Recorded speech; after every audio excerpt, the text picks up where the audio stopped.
Ooh, we're getting deep in here. This is absurd. Yikes. Wow. Oh, this is embarrassing. I should not have done this video. A little bit of backstory. I've been writing poems since I was 13 years old and I'm 24. And I have been sharing them online since I was about probably 15, and I first learned how. Like, I used to share all of my poems in like the notes section of Facebook, which is literally so funny.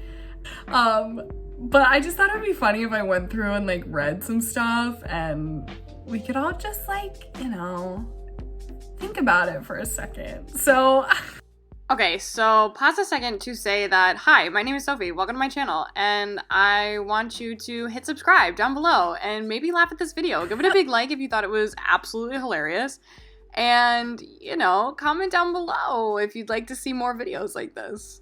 Okay, let's continue. Okay, that's a good temperature, and she's ready to go. Wow. Okay, let's go back to my very first post on Facebook in the notes section. Ooh, we're getting deep in here. January 4th, 2011. How old am I? Okay, I'm like 16 years old. Okay, the opening poem is called I Wish. And, okay, I wish I could sit here and tell you that I was going to be okay. That I'll just take a deep breath and say, I'm fine, when I'm not. I wish I could sit here and tell you that it doesn't hurt, that loving you with no reciprocation, wow, that's a good word, is no big deal when it is. I wish I could sit here and tell you that I agree, that I'm okay with the fact that we are just friends, which was in quotes, when we're not. I wish I could sit here and tell you how much I care, that I love you, even when you fail, even when no one else does. I always will. I wish I could sit here and tell you all these things, but I can't. Like, it's just so cliche. It's so corny. Yikes. Wow, I was really hooked on this just friends concept. Somebody in 2011 was really, you know, really breaking my heart. This one is titled E equals MC what? Question mark. What does that even mean? It's one of those poems. This is such a cliche, like, poet's joke, is like writing a poem about not knowing what to write about. That's me. That's what that's written about. These people are so kind on Facebook, being like, no, I loved it. Dancing around the bombs. That's the name of one of these. Oh my God, why are they so long? I'm literally writing like fiction short stories and poems. There's dialogue. This is absurd. Okay, let's read this one because this one looks funny. Everything everyone else never was and you actually are. Chapped lips, you still kissed me. I was sick. Bliss. You played me some heavy banjo rhythm that was too fast. What? But it was good and right. You're everything I never thought I'd have. Who the hell is playing a banjo that I'm in love with? And the hands of fate. Ugh. They never say anything right, despite the fact that you're perfect, and together it's as if we're unstoppable.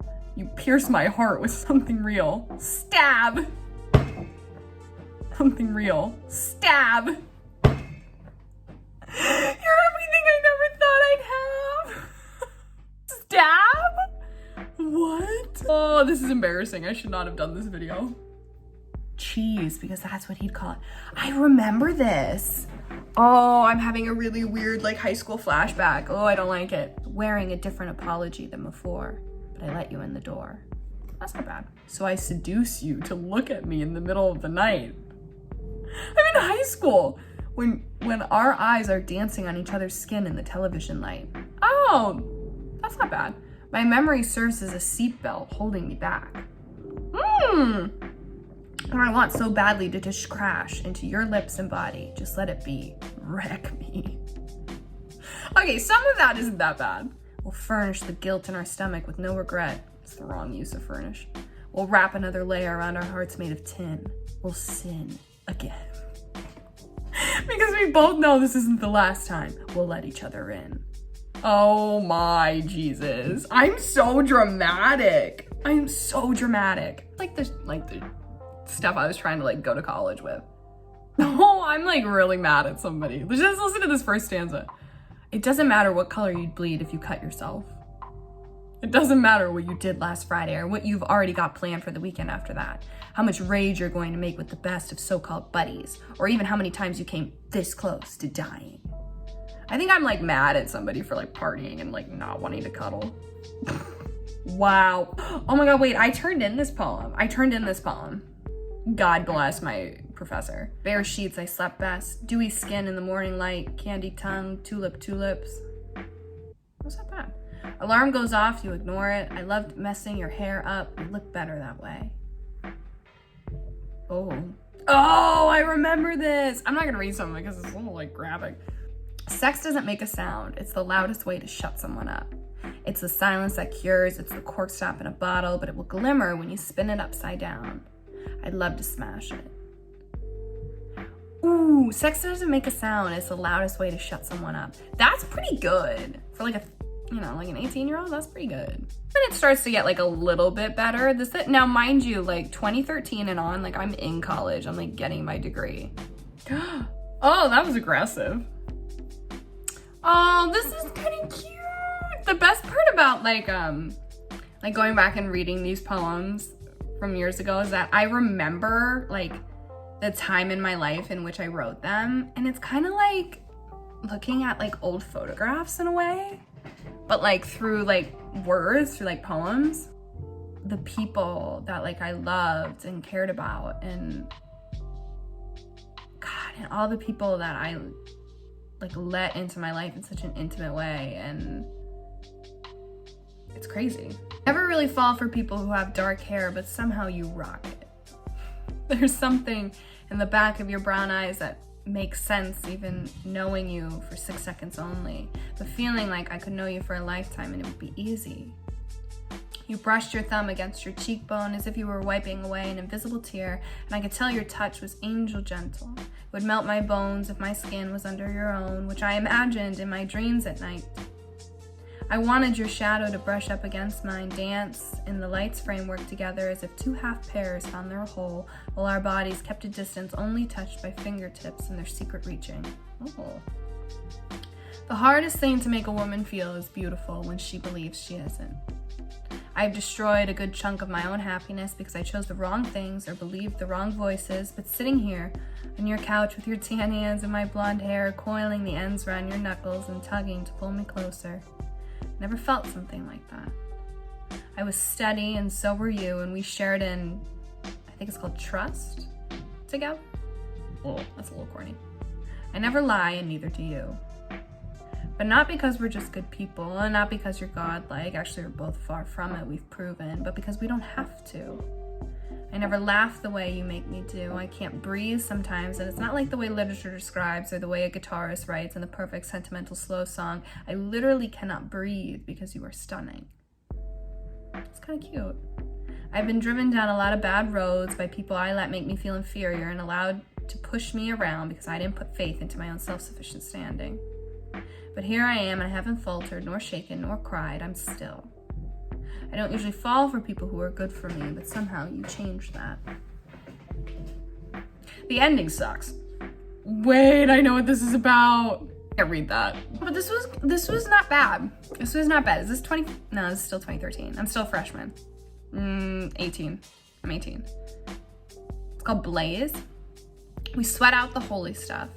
Used my ribs like one uses the rough side of a matchbox, striking up your fingertips to light the rest of my skin on fire. I'm glad I was just another burnt tip in your collection. I'm glad it was an easy discard. I took a mental photograph of you in that moment, bare chest, pulling down your boxers, holding my face like one molds a statue, bite marks on my jawline. Oh. I smoldered in your sheets. You kicked me out of bed. This must be what Pompeii looked like after all the ashes cleared. I'm glad I was just another pretty girl you like to watch go up in flames. I'm glad you didn't ask me to stay. That's pretty good. Like, that's not bad. There's way too much fire metaphor going on. Have you ever had to weigh the idea that you haven't heard my voice in over a year with all the faces you meet in the bar under cheap white Christmas lights or any of the girls you sent home before breakfast? Your world has become so separated, and I've found a way to wear my heels to work even though I walk 30 blocks, and I've learned to sip my coffee before taking a gulp, to reach for things instead of just expecting them to arrive, but I still wear your t-shirt. Terrible ending. Momentum is nice. I'm like, I can see myself in like this work starting to build like rhythm and momentum and poems, and my lines are getting longer and they're getting like a little cleaner. Like it's going somewhere. Oh my God, this was like iconic. Not really, but like, tell me I'm beautiful when I'm crying. Crack me open and watch the colors bleed like a painting that hasn't dried. Admire the light that peeks through the clear parts like a window pane, no blinds. Tell me I'm beautiful when I'm laughing, when I'm reading my favorite part of a book, when I'm stuffing my face with peanut butter pretzel bites and I haven't washed my sheets in weeks, and I'll know you can't be lying because I've listened to the waves your heart makes when you're sleeping, and I've called your smile out of the service many times when you try to deflect it back inside. You'll know that, and you'll know I'm beautiful. Call me beautiful when you're not even trying. Call me beautiful when you're by yourself and the smell of my hair is still on your pillow, or the memory of how dumb I sounded singing my favorite song breaks your heart back to the best little pieces. That wasn't that bad. That was pretty good.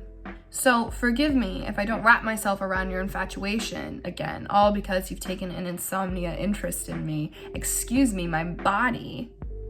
I don't want to sound whiny in the form of a line, but working you through my words and glazing the misshapen mold I have of you with a poem or two is the only solace I found in these months of looking down when you pass and cursing myself in the shower when I think my roommates are asleep. This felt like falling in love until you had to blacken me with your own corrupt expectations, until you took me like a vile little shot and burned me all the way down. But here I am, freshly rinsed and freshly pried open from the loneliness, ready to accept your sins like a rotten Eucharist. No matter the distance or the self-promising or the wasted advice written on this paper every single night, I'll let you skip to the ending. I promise to wear my boots back to my room and carry my jacket like the heart you always get back when you're finished. Like, that's not bad. The shit before it is pretty bad, but that wasn't. I get that I'm too big to fit onto a calendar. You think you're just too misshapen, but do you remember in that tipsy mind of yours how slender my body fits into yours, like we're two half moons just making a sliver? My heart like breaks for like 20-year-old Sophie. Oh, I just want to read this for like my 20-year-old heart. I'm not gonna read the whole thing. It's called I Thought About You This Thursday. I stopped mid-sidewalk at 11 p.m. tonight with my hat on backwards just to match my heart and my sweatpants tucked into my boots with green acrylic splatter on the left toe from when I was drunk and painting you. Oh no, no, it's not drunk. When I was, sorry, the site that I'm on bleeps out like swear words. I thought it was drunk. From when I was pissed and painting you as hard as I could into the paper. I stopped and intended to fit myself into the splits the clouds would make in the skies. I tried to make a tiny infinity out of the 2-pack Oreo wrapper in my jacket pocket, but all I got was a crumble that sort of looked like your face sitting in my palm when I pull your cheek to the side and drag one last goodnight kiss out of you. So I threw it on the ground, and I know that's littering, but come on, you treat me like trash anyway. Boom! Oh my God. This was such an insane time of my life. I would have loved to have kissed you through your polo shirt, to have felt your leather chest, in the palms of my hands, get my tongue caught in the feeling of yours. I bet you would have held my face, one of those guys who cradles cheekbones like pottery. I imagined us, feet tangling in sheets as we wrestle each other in a small bed, pinning arms against the headboard, pulling ooh, it's graphic. Oh, I'll read this one. Oh, I'm 21. Oh, I'm 21. I totally remember this. I wrote this poem to read at, there was like a live, so there's an art museum in Lewisburg, Pennsylvania that my art department was going to at when I was in college, and you could get up and do like performance pieces. So I was gonna read a poem, and I wrote this poem for that. I really like it. I still really like it. It's still pretty good. It's called Afraid. You listen to state radio after jump ropes, 7 a.m., one lift in and one milkshake away from turning off the news but being scared not to listen. His eyes bracing for the blow.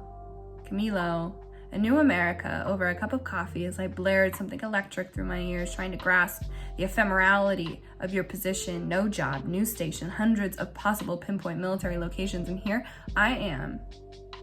Imagine if I couldn't speak. Duct tape lips where Mac Matt should sit and he would still want to pull all these rhymes out from under me. I want us against the crown to mean your hand in mine.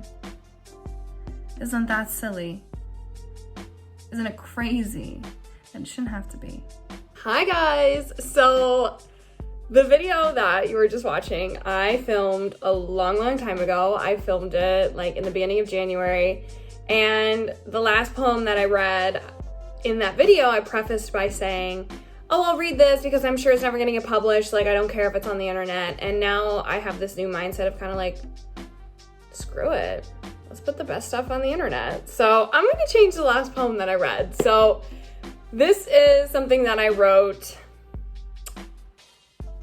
in 2018, and I really like it. Is it the latest stuff? No, but I really like it, and I've always wanted to share it, so. It's called Generational. Your grandpa wakes you up at 5 a.m. every morning, and you hate it. Hate his work hands so weak, he always fumbles with kitchen pans, grabs eggs from the carton instead of the hen. How he swears, Jesus Christ, when he almost burns his fingertips lighting up the gas stove. You cuss right back when you step on coffee grounds spilt on the floor, how they stick to the lines of your feet as you bend down to get the dustpan. Sometimes you both watch thunderstorms from the back porch with tin can teacups full of Arnold Palmer and a little whiskey. You watch the lightning flash in the cracks of his skin, almost as if he is peeling back foreclosure envelopes, cardboard box flaps, ice cream container lids to scoop a sweet vanilla sundae for Grandma. As the last cow's carcass lies sideways in the pasture, the worms slowly blanketing his spots.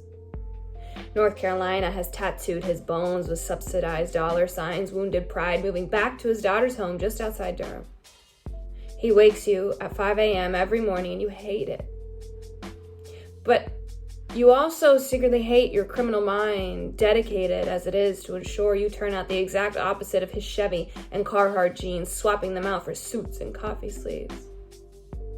You wish you could just move back up the coast and sleep through all the things you miss 8 months out of the year. Barbecue weekends, your niece's birthday, fried squash, and a chip plate he dropped. A dip.